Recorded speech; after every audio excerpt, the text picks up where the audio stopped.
찬송가 212장 겸손히 주를 섬길 때 주께 영광 돌리겠습니다.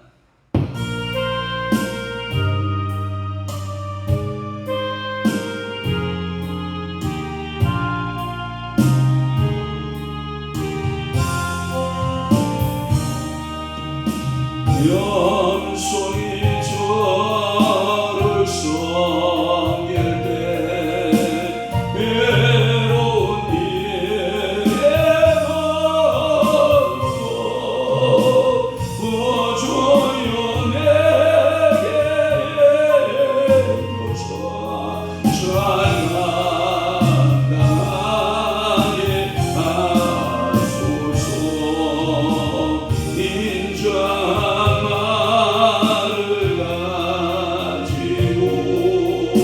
사랑을 강화시키며 날개를 예라 머리를 잘 인도하게 하소서. 주의 귀한 인내를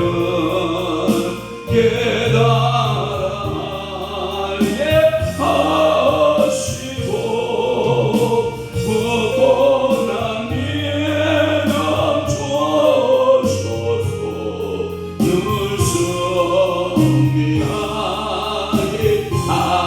하소서. 장래의 영광 비추사 소망이 되게 하시며 구주와 함께 설명소 장평강 얻게 하소서. 아멘. 아멘. 전능하사 천지를 만드신 하나님 아버지를 내가 믿사오며 그 위아들 우리 주 예수 그리스도를 믿사오니 이는 성령으로 잉태하사 동정녀 마리아에게 나시고 본디오 빌라도에게 고난을 받으사 십자가에 못 박혀 죽으시고 장사한 지 사흘 만에 죽은 자 가운데서 다시 살아나시며 하늘에 오르사 전능하신 하나님 우편에 앉아 계시다가 저리로서 산자와 죽은 자를 심판하러 오시리라. 성령을 믿사오며 거룩한 공예와 성도가 소유동하는 것과 죄를 사하여 주시는 것과 몸이 다시 사는 것과 영원히 사는 것을 믿사옵나이다. 아멘. 게으른 자여 개미에게 가서 그가 하는 것을 보고 지혜를 얻으라. 개미는 두려움도 없고 감독자도 없고 통치자도 없으되 먹을 것을 여름 동안에 예비하며 추수 때 양식을 모으느니라.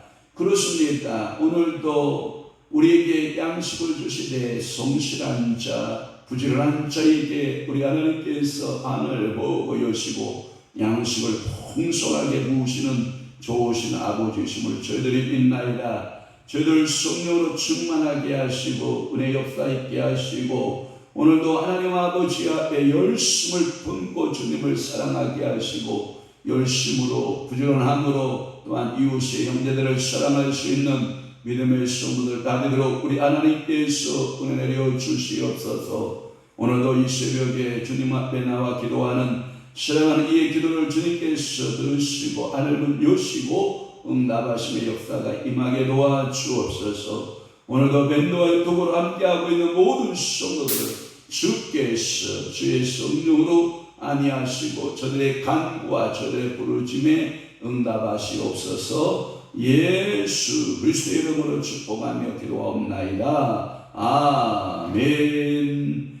하나님의 말씀 묵독하시겠습니다. 이사야 66장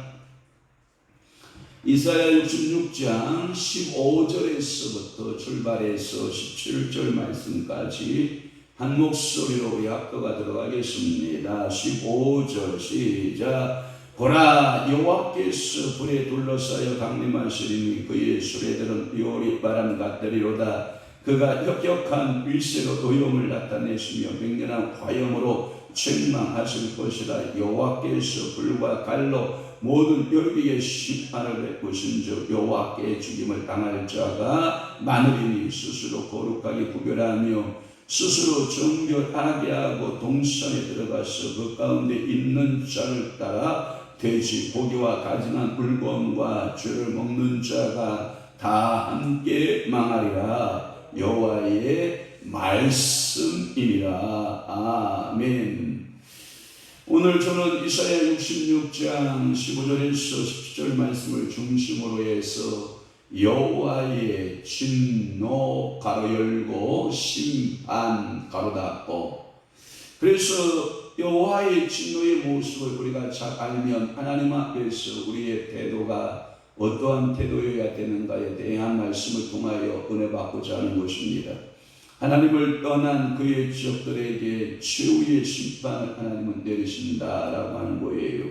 그 말을 쓰면 의미는 뭐냐면 우리는 성령 세례 받고 성령의 불세례, 우리는 축복의 세례를 받지만 그러나 마지막 때에 악인들에게는, 성령 세례를 받지 못한 자들에게는 마지막 때 불심판 불세례가 있는데 그것은 영원한 지옥 심판 불세례를 말하고 있는 것을 알 수 있습니다.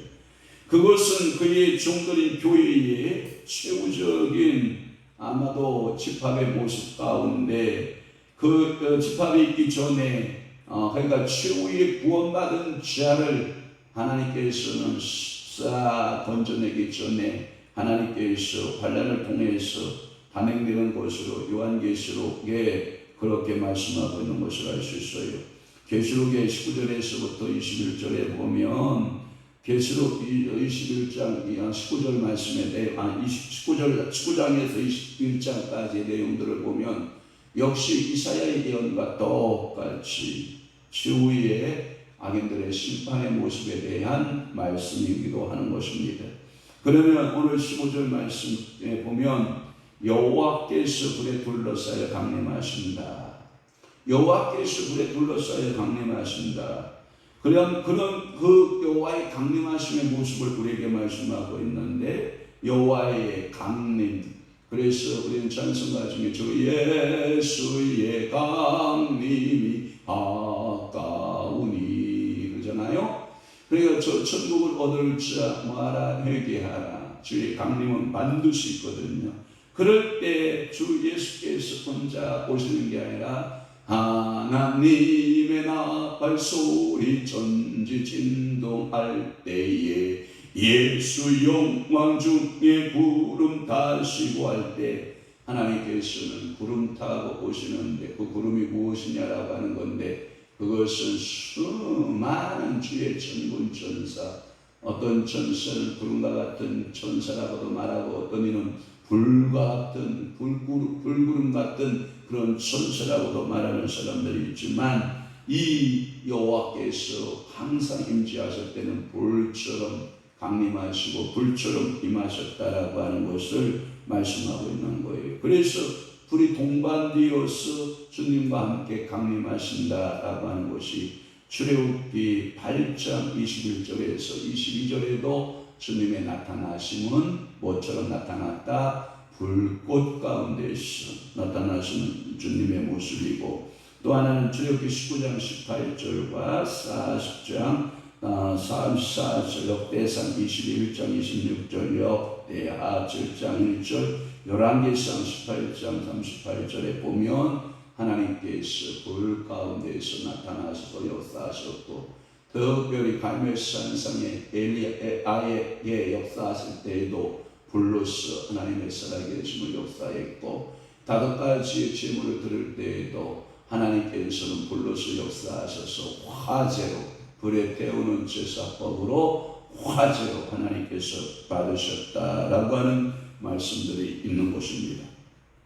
특별히 이사야의 기록에는 그 현상이 더욱더 뚜렷하게 불로서 역사하시는 하나님의 현현의 모습이 나타나는데, 이사야 10장 16절에서 18절 말씀, 27장 4절, 29장 6절, 30장 27절, 30장, 그다음에 27절, 30절, 33장, 12절, 33장, 14절 등등에 보면 우리 하나님께서 늘 현안하셨을 때에는, 강림하실 때에는 불을 동반하시고 이 땅에 역사하셨던 불의 하나님으로 그렇게 역사하고 있는 것을 알 수 있어요. 또 그리스도의 심판의 기사에서도 불을 동반하고 역사하는 것을 볼 수 있는데, 데살로니가 1장 8절이라든지 데살로니가 후서 1장 8절, 베드로후서 3장 7절에 10절 말씀에 보면 불은 무서운 위세를 가지고 소멸시키는 것을 여러 심판의 모습 가운데, 그것은 여호와께서 심판에 적용하시는 모습을 우리는 볼 수가 있어요. 그러니까 하나님께서 당신을 나타날 때에도 뭘로 나타나고, 불의 모습으로, 불꽃 같은 모습의 불의 역사로 나타나기도 하고, 심판의 모습도 뭐예요? 불의 역사로 나타난다. 그래서 마지막 때에 불 받는 것 중에서 하나님으로부터 그 생명을 살리는 불, 하나님의 역사하신 임재의 불을 받아야 되지, 마지막 때에 심판의 불을 받아서는 안 된다라고 하는 것입니다.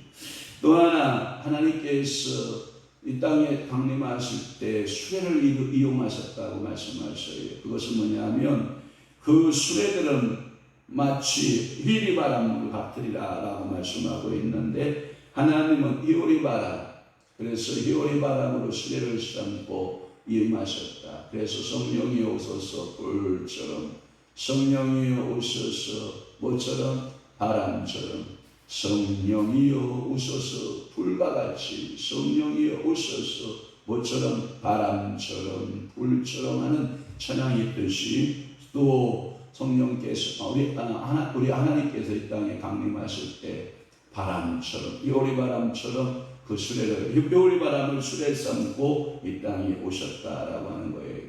이 수레라고 하는 것은 이 여호와께서 그 수레 가운데 타시는 모습을 말씀하고 있는데, 그것은 하늘의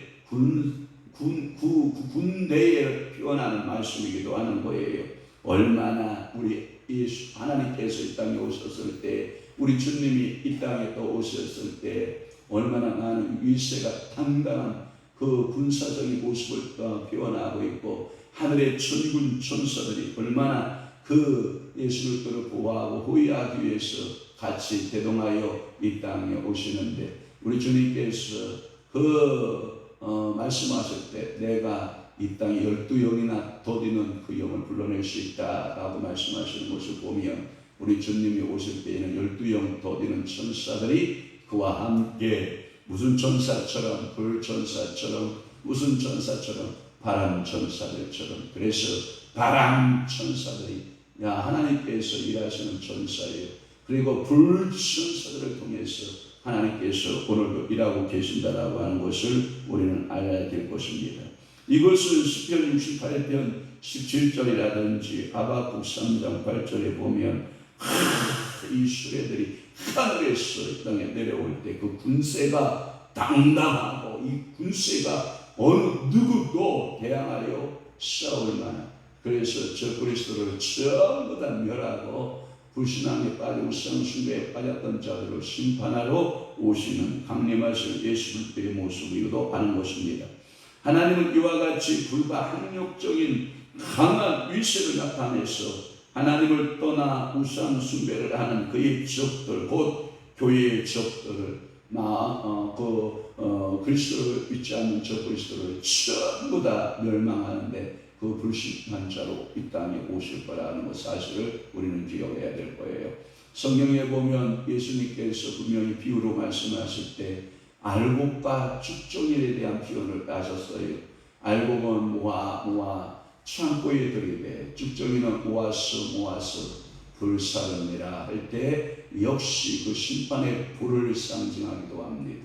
물론 성경에 보면 불심판에 대한 이야기가 소돔과 고모라 성에 불심판이 있었고, 또한 엘리야가 바알의 신을 섬기는 450명과 아세라 신을 섬기는 400명의 그들과 대결에서도 하나님은 뭘로 심판하셨고? 불심판하셨고, 또 하나 우리 주님께서 죽으시고 부활 승천하시고 오순절 마가의 다락방에 성령께서 하나님의 임재의 모습으로 나타날 때 저들에게 불처럼 또는 바람처럼 강하고 급한 바람처럼 불처럼 우리 하나님이 현현하시고 강림하시고 나타나신 것을 우리는 본다고 하면 오늘도 성령의 불 받고 오늘도 바람에 여러분 역사하시는 그 성령의 은혜를 체험하게 오늘도 우리 하나님께서 예수 그리스도를 통하여서 수많은 천군 천사를 붙여서 일하셨던 것처럼 여러분들 주변에 오늘 하루도 바람천사 불천사를 모아서 하나님은 일하게 하시는 하나님이심을 우리는 믿어야 할 것입니다. 또 하나 16절 말씀에 보면 또 하나님께서 일하실 때 뭐를 도구로 삼으시냐? 불을 도구로 삼으시고 또 하나의 도구는 칼을 도구로 삼으시고 그래서 여호와께서 불과 칼로 모든 혈육에게 심판을 베푸신 주 여호와께 죽임당할 자가 많으리니 여기서 우리는 이사야의 아픔과 또한 저희들의 아픔을 공감해야 될 거예요. 그리고 그 영혼들을 위해서 우리는 기도해야 되는데 이 땅의 마지막 때에 예수를 알지 못하고 심판받을 사람들이 적다 많다라고 하는 것을 생각해 보면 우리는 주님 앞에 통곡하며 기도하지 않을 수가 없고 하나님이여 내 형제가 웬 말인가 날 위하여 하는 그 찬양에 보면 내 형제여 내 동포여 주 안에 있다가 마지막 때 지옥 형벌 받을 때 여러분 얼마나 고통스럽고 얼마나 아프겠는가. 우리는 늘 형제를 위해서 기도해야 되고 불심판 받을 자들이 적으면 괜찮은데 얼마나 많을까 생각하며 이사야의 마음이 하나님 앞에 얼마나 애통하는 마음이 더군다나 이사야 같은 경우는 이것이 누구에게 주시는 메시지냐면 이스라엘 백성들에게 주는 메시지 아니에요. 그렇다고 하면 오늘 이 이사야서에 우리가 보고 있는 우리에게는 뭐예요? 우리 형제들 아니에요. 우리 자매들 아니에요. 내 부모 형제 그리고 내 자매들 내 이웃의 모든 사람들이 마지막 불심판을 받을 자가 칼로 멸망을 받을 자가 많다라고 하는 것은 참으로 우리에게 비통함을 가져다 주고 우리가 어떻게 신앙생활을 해야 될까? 한 영혼이라도 구원할 수 있다면 우리가 불 속에라도 들어가고 우리가 한 영혼이라도 구원할 수 있다면 우리의 모든 것 다 내려놓아야 된다라고 하는 사실을 우리는 절감하게 되는 줄로 분명히 믿습니다. 그래서 불과 칼로 모든 혈육에게 심판을 베푸신다라고 하는 거예요. 여기에 보면 정확한 단어가 혈육이에요. 그래서 성도는 이 땅에 살아가는 방식 가운데 신앙의 생활의 방식 가운데 혈육의 방식으로 하면 안 돼요. 하나님은 영으로 하셔야 돼요. 그래서 믿음으로 행해야 돼요. 혈육의 방식은 사망의 방식이에요. 혈육은 심판의 대상이에요. 혈과 육은 하나님의 나라를 기업으로 받는다 못 받는다? 못 받아요. 그래서 혈과 육은 변화되어야 돼요. 그래서 우리 주님은 마지막 재림하실 때 살아있는 혈과 혈육은 어떻게 돼야 돼요? 혈육이 뭐예요? 변화되어 그러니까 육체로 된 것이 아니라 영체로 변화되어야 되는 거예요. 심지어 죽은 자들도 어떻게 해야 돼요? 우리 주님이 오셔서 우리 땅에 다시 오실 때 죽어있는 자들이 먼저 일어날 때 그들 변화받아요? 안 변화받아요? 변화받아요. 혈육으로 무덤 속에 있었지만 그 혈육이 변화되어 우리 주님을 만날 수 있는 줄로 분명히 믿습니다. 혈과 육은 하나님 나라의 상속을 받는다 못 받는다? 못 받는다. 그래서 우리가 세상적이고 종욕적이고 나비적이고 이생의 자랑들을 갖고 살아가는 것은 하나님의 나라를 역으로 받을 수 없습니다. 또 여호와는 이와 같이 불로 심판하고 또 칼로 심판한다라고 하는 것이 이사야 27장 1절 34장 4절 5절 계시록 19장 15절에서 21절의 말씀. 이래서 많은 사람들은 여호와의 심판을 당하여 멸망을 당하게 된다. 그런데 문제는 그 수가 적다 많다라고 하는 것이 우리의 아픔이라는 거예요. 그래서 그 죽임 당할 자가 많으리라고 하는 그 표현을 이사야는 쓰고 있는 줄로 믿습니다. 17절 말씀 볼 것입니다. 17절 말씀에 보면 스스로 거룩히 구별하며 스스로 정결하게 하고 동산에 들어가서라고 하는 거예요. 여기에서 중요한 단어가 뭐냐면 너가 축복을 받고 너가 심판을 받는 것은 여호와께 있지 않다. 누구에게 있다? 너에게 있다.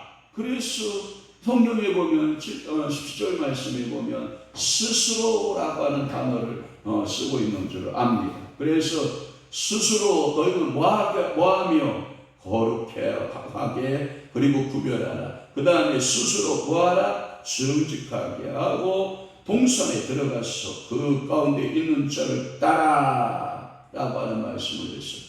그러니까 그 가운데 있는 자를 따라 돼지고기와 가증한 물건과 쥐를 먹는 자가 다 함께 망하리라. 여호와의 말씀이에요. 그러니까 하나님은 오늘도 여러분들에게 스스로 불 받는데 성령 충만 받는데 스스로 여러분들의 자의의지를 통해서 하나님의 은혜를 체험하는 그러한 하나님의 은혜 가운데 머무는 자가 되어야지. 여러분은 자꾸 여러분들은 심판받을 대상. 오늘도 여기에 보면 무엇을 먹어요? 가증한 물건, 돼지고기, 가증한 물건. 그 다음에 뭘 먹어요? 쥐 새끼 있잖아요. 쥐를 먹는 그런 여호와께서 먹지 말라. 이건 부정한 것이다 라고 한 것인데 그것을 찾아서 먹는다라고 하는 것이 인생의 문제인 것입니다. 동산에서 우상 숭배하는 자들이 여호와께 경배하는 자들처럼 자신들을 정결하게 하여 거룩히 구별할 것을 지탄하는 내용이에요. 책망하는 내용이에요. 스스로 이제는 거룩하게 하라. 구별하라. 스스로 정결하게 하라. 그래서 너희들이 돼지고기를 삼가고 그 다음에 가증한 물건을 삼가고 그리고 쥐를 먹는 그러한 자가 되지 말고 이것은 뭐냐면 이방인처럼 행동하지 말아라 하는 거예요.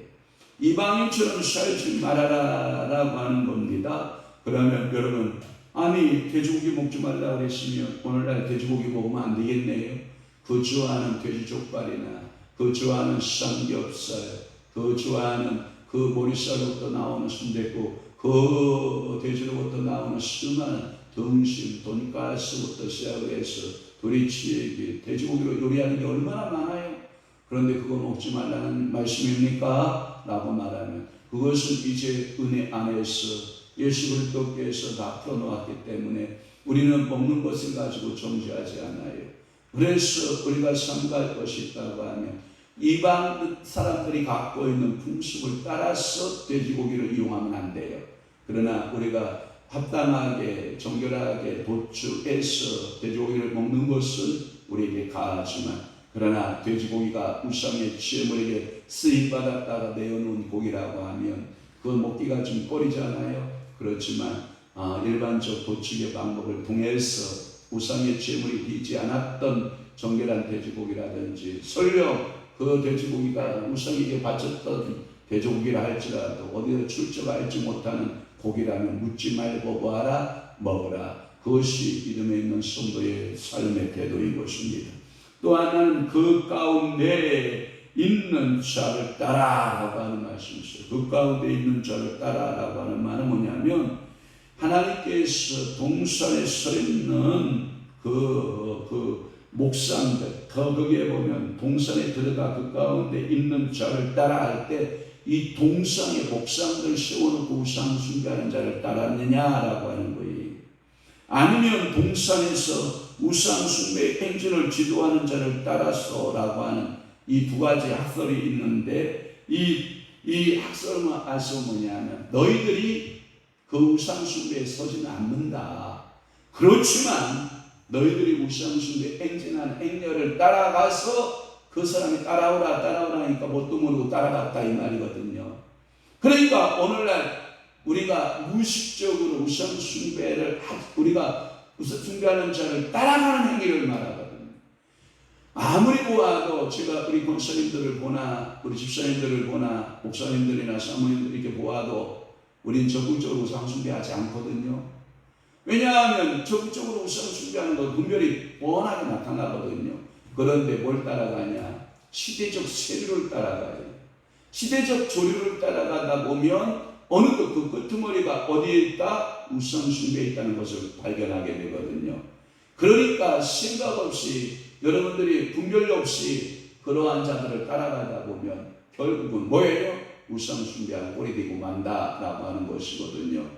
그러니까 이건 소극적 자세를 말하지만 그러나 하나님은 어떻게 보시냐? 적극적 자세의 우상 숭배나 소극적 자세의 우상 숭배나 같이 보고 있는 줄로 믿습니다. 이제 추석 명절이 다가와요. 참 그리스도인에게 있어서 먼저 가족들을 만나고 즐겁고 감사하고 얼마나 기쁜 날인지 몰라요. 그런데 시류에 따라 세상에 이제 그 가는 방식을 따라 야, 술 한잔 하자. 야, 이게 맥주인데 이 맥주가 술이냐 음료수지 하고 한 잔 따라주면 예, 알았습니다. 고맙습니다 하고 받아서 벌컥벌컥 마시지 말고 여러분 제가 분명히 말씀하지만 맥주는 술입니다. 그러니까 저는 술 먹을 수 있습니다. 그러나 제가 그리스도인이 되었습니다. 이제 예수를 믿고 보니 술 먹는 것이 복이 되지 않아 저는 술을 삼가하겠습니다 라고 정중하게 사양해야 될 것입니다. 이러한 태도들이 우리에게 이 명절날이 되면 많은 것이 강요된다고요.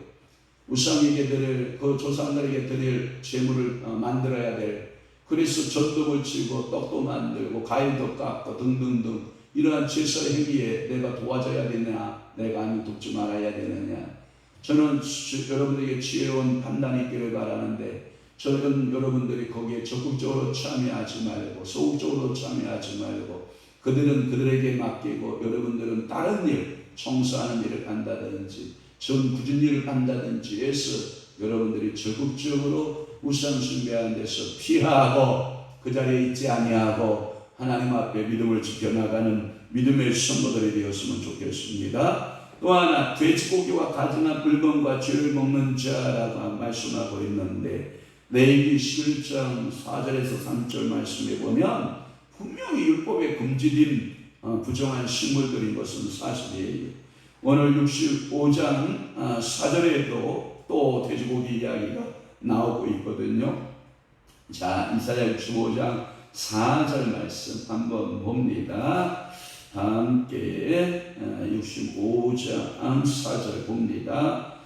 시작. 그들이 우동 사이에 앉으며 은밀한 서수에 밤을 지내며 돼지고기를 먹으며 가증한 것들의 국을 그릇에 담으면서, 이것은 우상 숭배용으로 이미 돼지고기를 요리한 거고 우상 숭배용으로 국을 요리한 것을 말하고 있는 것입니다. 그러니까 부정한 것 먹으면 안 된다 이렇게 말씀하고 있어요. 더군다나 이 쥐가 레위기 11장 20절에서 금지된 것으로 보이고요. 저들은 우상을 숭배하고 부정한 식물을 먹었던 것으로 보여집니다. 그것이 쥐 동상과, 그러니까 쥐 금신상, 쥐 동상을 세우고 그것을 먹기에 넣고 다시 그 예루살렘으로 보낼 때 그 쥐를 숭상했던 사람들은 누구냐 하면 블레셋 사람들이거든요. 이 블레셋 사람들은 쥐를 다산의 신으로 믿었거든요. 쥐 한 마리가 새끼를 얼마나 많이 낳는지 몰라요. 그리고 쥐가 생명력이 얼마나 강한지 몰라요. 좋은 환경, 나쁜 환경에 다 적응하여 살아가는 것이 쥐의 모습이거든요. 많은 사람들은 쥐를 부의 상징으로 생각하는 사람들이 있어요. 그래서 쥐의 형상을 갖다 놓고 쥐아이가 복을 빈다고, 복을 받는다고 이렇게 생각하는, 다산의 신이라고 그렇게 생각하는 사람들이 얼마나 많은지 몰라요. 그래서 우리나라에도 12가지 12지상이 있잖아요. 또 하나 12가지 12지상에서 12가지 띠가 나오잖아요. 그럴 때 여러분 쥐띠를 가진 사람, 그 사람 밥은 굶지 않겠다. 어느 곳에 쫓아다녀도 밥은 먹는다. 이러한 이따위 우상숭배 같은 소리를 하고 있고, 그 다음에 아들, 딸들을 결혼할 때 장신 띠가 뭐요? 그래서 처자의 띠를 알아보고 그리고 남자의 띠를 알아보고 그 띠의 궁합이 맞는다 안 맞는다 하면서 서로 그 띠 궁합을 찾고 뭐 이런 것들을 하는 행위를 보면 참 안타까운 일인 줄 압니다. 그렇습니다. 반드시 이 죄를 숭상하거나 이 죄를 따라가는 자들, 그 죄의 모양으로 그렇게 우상숭배에 빠지는 자는 하나님께서 반드시 심판하시는 하나님의 모습으로 말씀하고 있는 줄로 분명히 있는 것입니다. 하나님은 그렇게 말씀하십니다. 이것은 황영환 목사의 말이 아니라 17절 말씀에 보면 여호와의 말씀이네. 아이고 목사님 새벽부터 축복의 메시지를 안 주시고 왜 새벽부터 망하는 이야기를 하십니까? 17절 다시 읽어보시지요. 다 함께 다시 시작. 스스로 거룩하게 구별하며 스스로 정결하게 하고 동산에 들어가서 그 가운데 있는 자를 따라 돼지 고기와 다짐한 물건과 죄를 먹는 자가 다 함께 뭐하리라? 제 말이 아니라고요. 제가 여러분들 이 새벽부터 뭐라고 여러분들에게 축복의 메시지를 줘야지 망한다는 이야기를 할까요? 이 말은 누구의 말이다? 여호와의 말씀이라 라고 하는 거예요. 거기에 보면 그 성경에 보면 이렇게 되어 있지 않나요? 동산에 들어가서 그 가운데 있는 자 할 때 1번 주석이 달아 있어요. 목상의 뒤에서 라고 하는 말이 있어요. 그러니까 그 형상들을 나무로 깎아 놓고 그들을 섬겼다, 우상숭배에 빠졌다 라고 하는 거예요. 그러니까 거기에 빠지면 된다 안 된다? 안 된다. 오늘도 그러면 무릇 지킬 만한 것 중에 뭐 지키고? 마음을 누구로 지키고? 여호와께 두고 하나님 앞에 중심을 두고 우상 숭배하는 곳에 마음 뺏기지 아니하고 이번 명절에도 하나님께 마음을 두고 우상 숭배에 마음 뺏기지 않는 믿음의 신실한 성도, 빛과 소금의 역할을 감당하고 그래서 지옥으로 향하여 가는 자가 많은 시대에 여러분들이 한 영혼이라도 더 주님 앞에 인도해낼 수 있는 믿음의 신실한 성도들이 다 되시기를 주 예수 그리스도의 이름으로 축복합니다. 축원합니다. 기도하겠습니다. 좋으신 아버지 하나님, 오늘도 이 새벽에 이사야 66장 15절에서부터 17절 말씀을 중심으로 하여 여호와의 진노, 여호와의 심판에 대한 말씀을 통하여 은혜 받게 하시오니 감사합니다.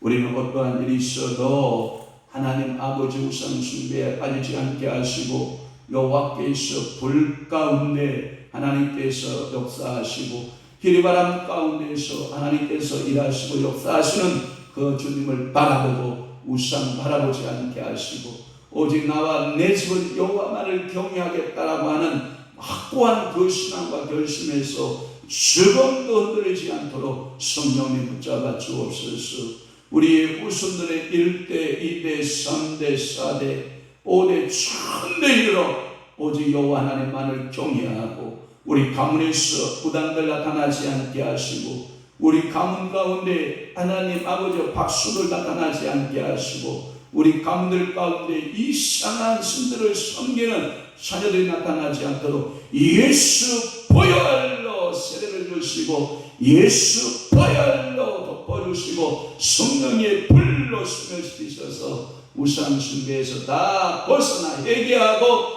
하나님의 자녀가 되는 놀라운 축복의 은혜가 임하게 도와주옵소서. 저희의 삶뿐만 아니라 저희들의 가문들도 그러한 축복을 받게 하시고 저희 가문뿐만 아니라 이 나라 대주국도 그러한 축복을 받을 수 있도록 성령이여 역사하시고 일하여 주시옵소서. 이제는 우리 주 예수 그리스도의 은혜와 하나님 아버지의 극진하신 사랑하심과 성령님의 교통 내주 역사 충만하심이 오직 여호와만을 섬기고 여호와께로부터 주어지는 축복 속에 살아내기로 결심하는 사랑하는 귀한 성도들 심령 위에와 교회 위에 이제부터 영원토록 함께 있을지어다. 아멘.